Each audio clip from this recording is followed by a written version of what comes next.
అస్సలాము అలైకుం వరహ్మతుల్లాహి వబరకాతు.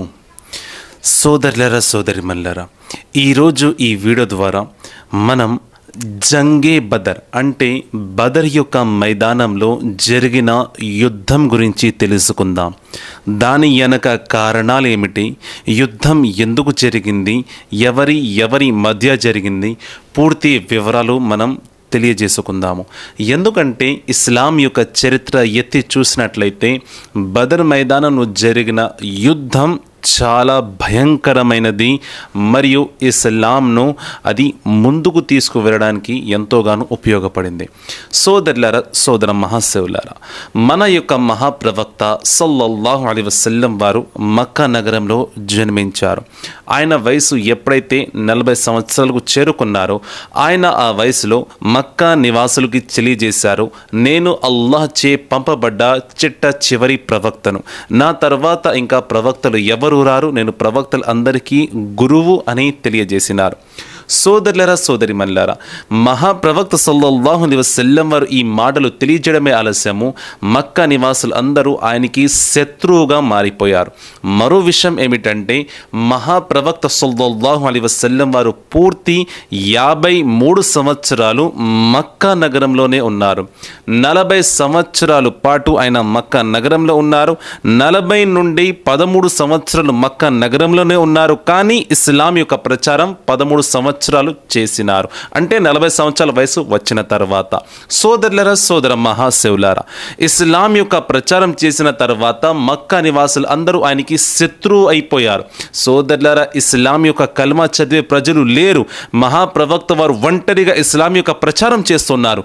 అల్లాహు అక్బర్. మక్కా నివాసులు మహాప్రవక్త వారిపై చేసిన దౌర్జన్యం గురించి మనం మాటల ద్వారా అయితే వివరించలేము.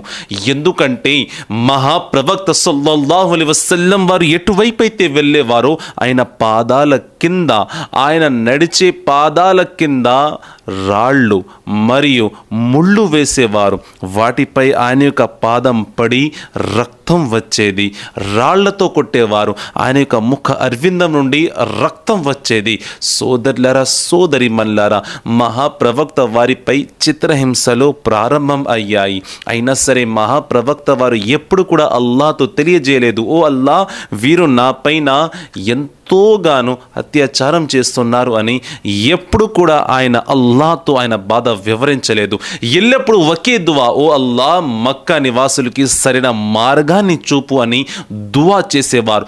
సోదరులారా, మహాప్రవక్త సల్లల్లాహు అలైహి వసల్లం వారికి లాస్ట్గా మక్కా నగరంలో ఉన్న ప్రజలు ఏం చేశారంటే సోషల్ బైకాట్ చేశారు. 2 కొండల మధ్య ఆయన ఉండడం ప్రారంభం చేశారు. ఒంటరిగా ఉంటున్నారు, ఆయన కుటుంబంతో ఉంటున్నారు. సోదరులారా, ఎవరిని కూడా మహాప్రవక్త వారి దగ్గరికి వెళ్ళనిచ్చేవారు కాదు. ఆయన ఒంటరిగానే ఉండేవారు. భోజనం కూడా తీసుకు వెళ్ళనిచ్చేవారు కాదు. నీరు కూడా వెళ్ళేది కాదు. 3 సంవత్సరాల పాటు ఆయన అక్కడే ఉన్నారు. సోదరులారా సోదర మహాశివులారా, మన యొక్క మహాప్రవక్త సల్లల్లాహు అలైహి వసల్లం వారు ఆకులు తిన్నారు. ఆ యొక్క సమయంలో ఎన్నో రోజులు ఉపవాసాలు ఉన్నారు. అల్లాహు అక్బర్. తినడానికి కానీ త్రాగడానికి కానీ ఏమీ లేదు ఆయన దగ్గర, కేవలం ఆకులు తిన్నారు. ఆ సమయంలో చివరికి మహాప్రవక్త సల్లల్లాహు అలైహి వసల్లం వారు అక్కడ నుండి హిజ్రత్ చేశారు. హిజ్రత్ అంటే మైగ్రేషన్ని హిజ్రత్ అని అంటాం. ఒక స్థానాన్ని వదిలి మరో స్థానానికి వెళ్ళడం. మక్కా నగరాన్ని విడిచిపెట్టి ఆయన మదీనా షరీఫ్కి వెళ్ళిపోయారు. సోదరులారా, ఆయనతో పాటు ఆయన యొక్క అనుచరులు కూడా ఆయనతో పాటు వెళ్ళిపోయారు. సోదరులారా, ఎంతో మంది ప్రాణాలు త్యాగం చేశారు మక్కా యొక్క నగరంలో. కొంతమందిని చిత్రహింసలు పెట్టారు, కొంతమందిని ఉరి తీశారు, కొంతమందిని కొడ దెబ్బలతో కొట్టి వారిని చంపేశారు.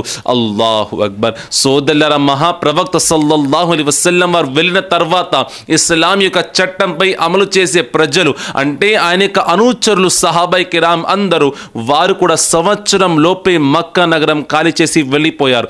వారి యొక్క ఆస్తులు, వారి యొక్క సంపాదన, వారి యొక్క డబ్బు, వారి యొక్క వ్యాపారం అన్ని విడిచిపెట్టేశారు. మక్కా ప్రజలు వాటిపై కబ్జా చేశారు. సోదరులారా, మక్కా వారు ఎప్పుడైతే మదీనా షరీఫ్కి వెళ్ళారో ఎంతో సంతోషంగా మదీనా యొక్క ప్రజలు వారిని ఆహ్వానించారు. వారు అక్కడే సంతోషంగా ఉంటున్నారు. సోదరులారా, మక్కా యొక్క ప్రజలు కూడా కావాల్సింది అదే కదా. ఇప్పుడు మక్కా యొక్క నగరంలో ఇస్లాం యొక్క కల్మా చదివే ప్రజలు ఎవ్వరు కూడా లేరండి. ఆ సమయంలో మక్కా ప్రజలు ఏం చేసేవారో తెలుసా? మక్కా యొక్క దుర్మార్గున ప్రజలు అంటే అంటే అబూ జెహల్ వీరు ఏం చేసేవారంటే అర్ధరాత్రి బయలుదేరి మదీనా షరీఫ్కి వెళ్ళి అక్కడ ఉన్న ప్రజల్ని వెతికి కొట్టేవారు. వారి యొక్క పొలాలలో అగ్ని అంటించేసేవారు. వారి యొక్క ఖర్జూరం యొక్క చెట్లు ఉండేవి, వారిని అగ్ని తగిలించి ఇంటికి వచ్చేసేవారు. ఈ విధంగా చిత్రహింసలు పెట్టడం ప్రారంభం చేశారు. సోదరులారా, మక్కా యొక్క నగరంలో ఉన్న ప్రజలు ఏమన్నారంటే, అబూ జెహల్ ఏమని తెలియజేశారంటే, ఈ విధంగానే మనం ముహమ్మద్ ఇబ్నే అబ్దుల్లా సల్లల్లాహు అలైహి వసల్లంని విడిచిపెట్టినట్లయితే అతడు అక్కడికి వెళ్ళి ఇస్లాం యొక్క ప్రచారం చేస్తాడు, ఇస్లాంలో ప్రజలు ఎక్కువగా కన్వర్ట్ అవుతున్నారు, మనం అతనిని ఆపాలి, దాడి చెయ్యాలి అని చెప్పి అతడు సైన్యాన్ని పోగు చేసుకొని అతడు మదీనాపై దాడి చేయడానికి బయలుదేరాడు. ఎప్పుడైతే ఈ యొక్క సమాచారం మహాప్రవక్త సల్లల్లాహు అలైహి వసల్లం వారికి తెలిసిందో, మహాప్రవక్త వారు డిఫెన్స్ కోసం ఆయన యొక్క సభ్యులు, ఆయన యొక్క అనుచరులు ఎవరైతే ఉన్నారో వారందరి డిఫెన్స్ కోసం ఆయన తెలియజేశారు, ఈ సమయంలో మనం మదీనాలోనే ఉంటే వారు మదీనాలోకి ఎంటర్ అయ్యి మన ఇళ్లపైన దాడి చేస్తారు, మన యొక్క వ్యాపారాలపైన దాడి చేస్తారు. అల్లాహు అక్బర్. అందుచేత మనం ఇంటి నుండి బయటికి వెళ్ళి మదీనా షరీఫ్ని విడిచిపెట్టి మనం కూడా అడుగు ముందుకు వేసి వారితో పోరాడదాం అని మహాప్రవక్త వారు తెలియజేశారు. సోదరులారా, మహాప్రవక్త వారు అనడమే ఆలస్యము. మక్కా షరీఫ్ నుండి ఎవరైతే వచ్చారో వారు మరియు మదీనా షరీఫ్లో ఉన్న ప్రజలు వీరందరూ ఐక్యవంతముగా బయలుదేరారు. సోదరులారా, ముందు అడుగు వేశారు. అప్పుడు చిన్న చిన్న పిల్లలు కూడా ముందుకు వస్తున్నారు. ఓ మహాప్రవక్త సల్లల్లాహు అలైహి వసల్లం వారు, మీ వెంట మేము ఉంటాము, మీరు ఒక మాట చెప్పండి, మీ వెంట మేము వస్తాము. సోదరులారా, సోదర మహాశివులారా, ఈ యొక్క కార్వాన్ బయలుదేరింది. The distance between the Medina Sharif and the Mecca Sharif is 450 kilometres. 450 కిలోమీటర్లు మక్కా నుండి మదీనా షరీఫ్. సోదరులారా, వీళ్ళు 160 కిలోమీటర్లు ప్రయాణం చేశారు. మహాప్రవక్త సల్లల్లాహు అలైహి వసల్లం మరియు ఆయన యొక్క అనుచరులు ప్రయాణం చేసిన తర్వాత బదర్ అనే ఒక మైదానం వచ్చింది. ఈ బదర్ అనే మైదానం ఎక్కడ ఉందంటే మదీనా షరీఫ్ మరియు మక్కా షరీఫ్ కి మధ్యలో ఉన్నది. సోదరులారా, మదీనా షరీఫ్ నుండి 160 కిలోమీటర్లు. అదేవిధంగా మనం చూసినట్లయితే బదర్ అనే పేరు అక్కడ ఎందుకు పడిందంటే, ఆ మైదానంలో ఒక బావి ఉండేది, ఆ బావి పేరు బదర్, అందుచేత అక్కడ ఉన్న మైదానానికి బదర్ అనే మైదానం పేరు పడింది. అందుచేత అక్కడే యుద్ధం జరిగింది కాబట్టి జంగే బదర్ అని అంటాం. బదర్ మైదానంలో జరిగిన యుద్ధం అని అంటాం. సోదరులారా, బదర్ యొక్క మైదానంలో చేరుకున్నారు. మహాప్రవక్త సల్లల్లాహు అలైహి వసల్లం వారి యొక్క అనుచరులు బావి వద్దకు వెళ్ళి నీళ్లు తాగారు, వారి యొక్క జంతువులకి నీరు త్రాగించారు. ఎప్పుడైతే మహాప్రవక్త సల్లల్లాహు అలైహి వసల్లం వారి యొక్క అనుచరుల యొక్క చూపు అటువైపు ఉన్న కాఫిర్ ప్రజలపై పడుతుందో, అంటే మక్కా ప్రజలపై పడుతుందో, వారు చూసి ఆశ్చర్యపోయారు. ఎందుకంటే వారి యొక్క సంఖ్య వేలల్లో ఉంది. వారి దగ్గర జంతువులు ఉన్నాయి, గుర్రాలు ఉన్నాయి, ఒంటెలు ఉన్నాయి, వారి దగ్గర ఏనుగులు కూడా ఉన్నాయి, వారి చేతుల్లో ఖడ్గాలు ఉన్నాయి. అల్లాహు అక్బర్. కానీ ఇటువైపు చూస్తే మహాప్రవక్త సల్లల్లాహు అలైహి వసల్లం వారి అనుచరులు కేవలం 313 మంది మాత్రమే ఉన్నారు. పెద్దలు పిల్లలతో కలిపితే 360 ప్రజలు మాత్రమే ఉన్నారు. అల్లాహు అక్బర్. కానీ ఎవరి చేతిలో ఖడ్గాలు లేవు, కానీ కర్రలు అందరి చేతుల్లో ఉన్నాయి. సోదరులారా, ఇటువైపు గుర్రాలు ఎవరి దగ్గర లేవు, కేవలం 4 గుర్రాలు మాత్రమే ఉన్నాయి. అల్లాహు అక్బర్. మరి కొన్ని ఒంటెలు మాత్రమే ఉన్నాయి. కానీ అటువైపు వేలలో ప్రజలు, చేతుల్లో ఖడ్గాలు, జంతువులు ఉన్నాయి, వీరి దగ్గర ఏమీ లేవు. అటువైపు ప్రజల్ని చూసి వీరు భయపడుతున్నారు. మహాప్రవక్త సల్లల్లాహు అలైహి వసల్లం వారు ఈ యొక్క దృశ్యాన్ని చూసిన తర్వాత లోపలికి వెళ్ళి ఆయన సజ్దా చేస్తున్నారు. ఓ అల్లాహ్, నా యొక్క అనుచరులు ఇక్కడికి హాజరైనారు, ఇస్లాం కోసం వారు యుద్ధం చేస్తున్నారు. ఓ అల్లాహ్, ఒకవేళ వీరు ఓడిపోయినట్లయితే ఇస్లాం యొక్క కలమా చదివేవారు ఎవ్వరు ఉండరు, నిన్ను సజ్దా చేసేవారు ఎవ్వరు ఉండరు. ఓ అల్లాహ్, మమ్మల్ని కాపాడు, ఓ అల్లాహ్ మాకు విజయం ప్రసాదించు అని ఆయన ఏడ్చి దువా చేస్తున్నారు. సోదరులారా, సోదర మహాశివులారా, ఆ యొక్క సమయంలో సహాబా అంటే మహాప్రవక్త వారి అనుచరులు ఏం గమనించారో తెలుసా? వారు ఏ మైదానంలో అయితే ఉన్నారో ఆ యొక్క మైదానంలో ఎక్కువగా ఇసుక ఉన్నది. ఆ ఇసుక వల్ల వారు ఎక్కడైతే పాదం పెడుతున్నారో పాదం లోపలికి వెళ్ళిపోతుంది. కానీ ఎటువైపు అయితే ముష్రికీన్ మక్కా యొక్క ప్రజలు ఉన్నారో ఆ యొక్క నేల చాలా ఫ్లాట్గా ఉంది, అక్కడ ఇసుక ఎక్కువ లేదు. ఈ దృశ్యాన్ని చూసి వారు ఇంకా ఎక్కువ భయపడుతున్నారు. సోదరులారా, మహాప్రవక్త సల్లల్లాహు అలైహి వసల్లం వారు దువా చేస్తున్నారు. మహాప్రవక్త వారు బయటికి వచ్చి తెలియజేశారు, అల్లాహ్ మన యొక్క దువాని స్వీకరించాడు. మన మధ్య హజ్రతి జిబ్రాయిల్ అలైహిస్సలాం వారు రానున్నారు. ఆయన యుద్ధం యొక్క వస్త్రాలు ధరించి మన మధ్యలోకి రానున్నారు. మీరు విశ్రాంతి తీసుకోండి, రేపు మనదే విజయం అని మహాప్రవక్త వారు అన్నారు. కానీ రాత్రి అంతా అటు మక్కా ప్రజలు ఏం చేశారో తెలుసా?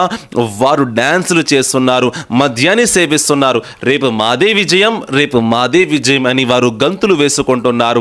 కానీ ఎప్పుడైతే తెల్లారైందో వారు ఏం గమనించారో తెలుసా? వర్షం కురిసింది. వారు ఏ నేలలో అయితే ఉన్నారో ఆ ఇసుకంతా లోపలికి వెళ్ళిపోయింది. వారి యొక్క నేల గట్టిపడింది.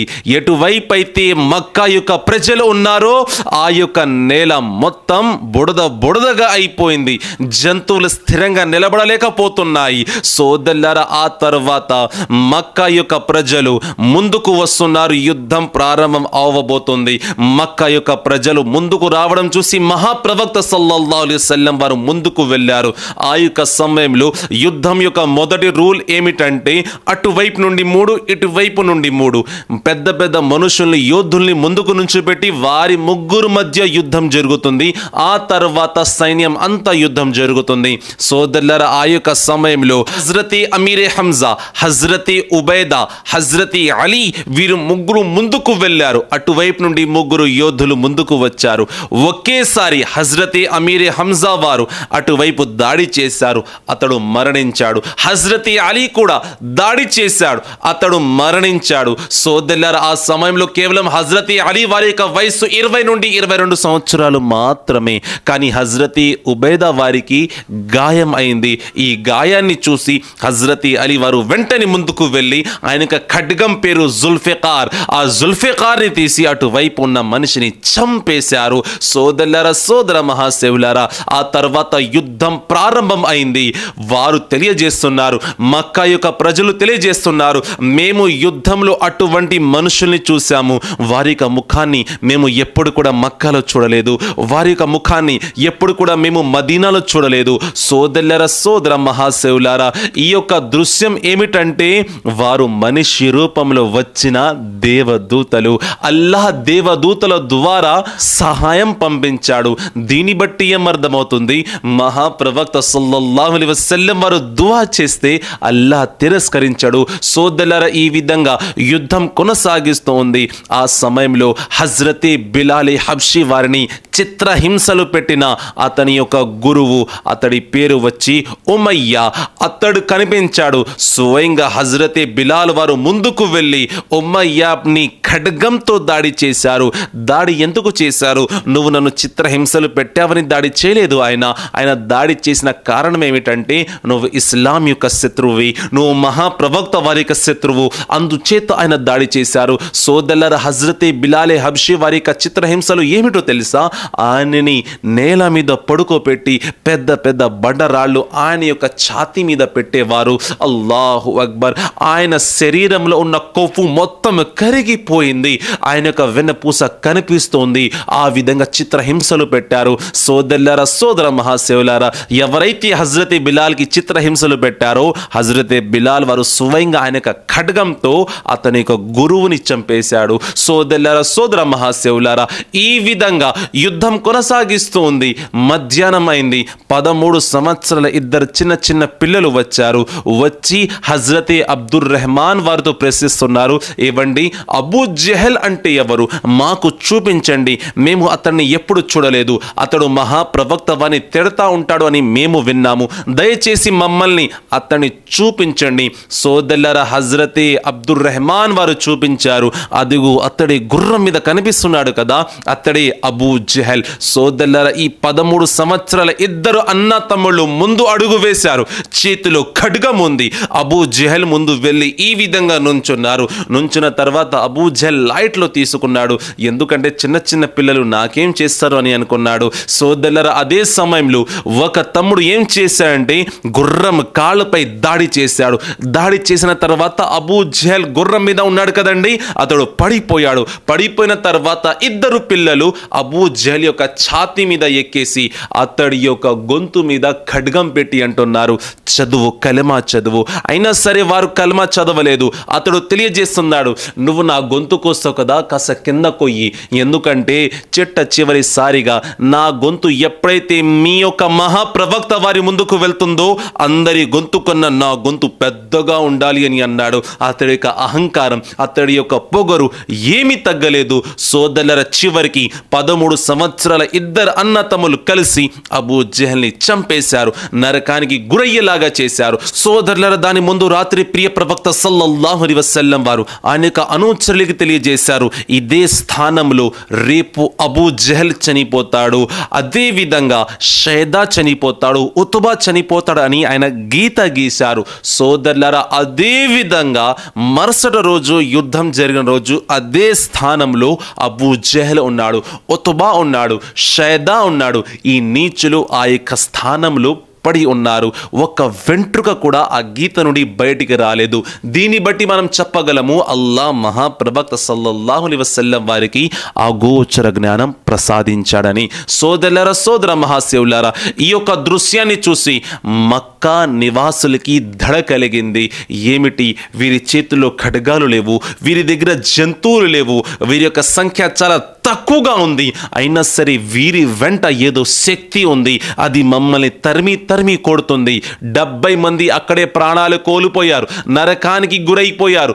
సోదర మహాశివులారా, వారు మైదానం విడిచి పారిపోయారు. 140 మంది ఖైదీ అయ్యారు. ఆ సమయంలో సోదరులారా, మహాప్రవక్త సల్లల్లాహు అలైహి వసల్లం వారి దగ్గరికి అనుచరులు ఎప్పుడైతే చేరుకుంటున్నారో, అల్లాహు అక్బర్, 13 సంవత్సరాల అన్నదమ్ములు ఎవరైతే అబూ జహల్ వారిపై దాడి చేశారో వారిద్దరు కూడా తుది శ్వాసను విడిచిపెట్టారు. వారిద్దరు కూడా అమరవీరులు అయిపోయారు. ఇన్నా లిల్లాహి వ ఇన్నా ఇలైహి రాజిఊన్. సోదరుల, ఇదే బదర్ యొక్క మైదానం. బదర్ మైదానంలో జరిగిన యుద్ధం ఎందుకు జరిగిందంటే సోదరుల డిఫెన్స్ కోసం జరిగింది. బదర్ మైదానంలో యుద్ధం జరగడానికి కారణం వారిని వారు రక్షించుకున్నారు. ఎందుకంటే వారు మదీనాలోకి ఎంటర్ అయినట్లయితే అక్కడ ఉన్న ప్లేసెస్, అక్కడ ఉన్న వారి ఇల్లు, వారి యొక్క వ్యాపారం అంతా నాశనం చేసేస్తారు. కనుక వారిని రక్షించుకున్నారు, మదీనా షరీఫ్ని రక్షించుకున్నారు. సోదరులారా, ఈ విధంగా బదర్ యొక్క మైదానంలో జరిగిన యుద్ధంలో ఇస్లాం విజయం సాధించింది. ఆ తర్వాత 140 మంది ఎవరైతే మహాప్రవక్త వారి దగ్గరికి ఖైదీ అయ్యారో వారు అందరూ ఇస్లాంను స్వీకరించారు. ఇస్లాం తెలియజేసేది ఒక్కటి, శాంతి. నువ్వు ప్రేమని పంచు, తిరిగి ప్రజలు కూడా నిన్ను ప్రేమిస్తారు. ఈ యుద్ధం ఎప్పుడు జరిగిందంటే రంజాన్ నెల 17వ తేదీన జరిగింది. దీన్నే జంగే బదర్ అని అంటారు, జంగే ఫుర్ఖాన్ అని అంటారు. మంచికి చెడుకి మధ్య జరిగిన యుద్ధం ఇది. సోదరుల, రంజాన్ నెల 17వ తేదీన మీ ఇంట్లో తప్పకుండా ఫాతిహా చేసి ఆ యొక్క పుణ్యాన్ని అస్హాబే బదర్ అంటే బదర్ మైదానంలో జరిగిన యుద్ధంలో ఎవరైతే అమరవీరులు అయ్యారో మహాప్రవక్త సల్లల్లాహు అలైహి వసల్లం వారి యొక్క అనుచరులు, వారిపై ఈ యొక్క పుణ్యాన్ని అమర్పించండి. ఇన్షా అల్లాహ్ మీ పైన సుఖ సంతోషాలు చూపిస్తాడు.